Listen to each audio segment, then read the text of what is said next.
topics, a simple in-office medical procedure is literally helping patients breathe easier. Dr. Nadim Bikhazi from Ogden Clinic is here with his patient, Lisa Brinkerhoff, to explain how this works. Thank you both for being here. Thank you. I'm really anxious to hear your experience, but first, break down this procedure for us, Dr. Bikhazi. Let's talk about the patients who would benefit from it, those that suffer with chronic sinusitis, which is a constellation of symptoms of facial pain, congestion, and nasal drainage, very common in the winter coming into the spring seasons. I think the congestion obviously is something people can relate to, but actual pain they're experiencing because of all of the blockage? Yeah, the best way for our viewers to think about it is a sinus infection that just never ends, continues on and on and on. And they often will reach out for medical treatment, decongestants, and antibiotics. But once you've reached the end of that, where you're not getting benefit, that's really the role for surgery, and in this case, a minimally invasive procedure in the office. Well, that's where you piqued my interest, because I've gone down this path a little bit myself, and I think what comes to mind is that painful surgery that we've all heard about,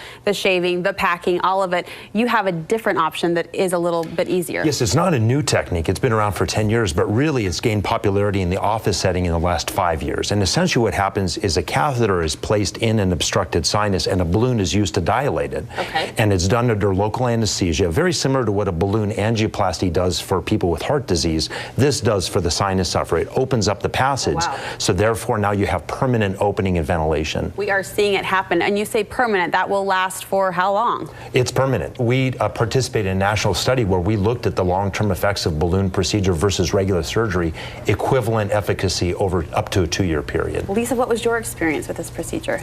It was a very positive one. I actually had sinus surgery about 15 years ago, the traditional type, and so I was off work and I had packing and the recovery period, etc.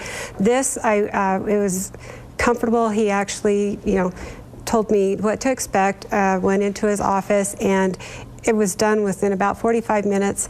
I was comfortable, walked out and was back to work not that day, but the following day. This isn't a question I ask everybody, but how are you breathing now? I could breathe instantaneously. Really? I even mentioned it as soon as that balloon went. I said, oh my gosh, I can finally breathe. You felt it in the moment? In the moment, wow. Absolutely. And it's been wonderful since. And I imagine you were someone who's experimented with all of the sprays and the decongestants. For years and years and years, yes. Yeah. Yeah, there just didn't seem like there was any hope in sight. But are those medications still part of your routine? No.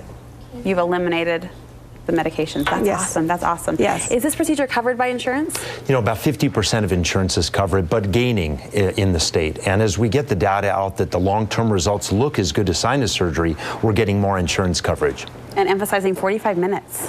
Oh, it's like a dental procedure, but I think even easier. It's really convenient. And here's the main thing, Brooke, is the co-pays tend to be less because you don't have to have expensive hospital care, general anesthesia, and much quicker return to work. I mean, the study looked at that. Patients did so well. They were back to work and doing what they do within a couple of days. Where can people go, or who should they call to see if they're a good candidate like Lisa was? Call us at the Ogden Clinic. Our phone number is 801-475-3075, or they can go to the ogdenclinic.com website and look up my name, Dr. Bikhazi. Well, thank you for telling us about it, and I'm so glad you're feeling better. Thank you. That's great news. We'll post all of the information on our website, too, to make it easy for you to access if you fit into that category of a patient needing help with that nasal decongestion. We'll be right back.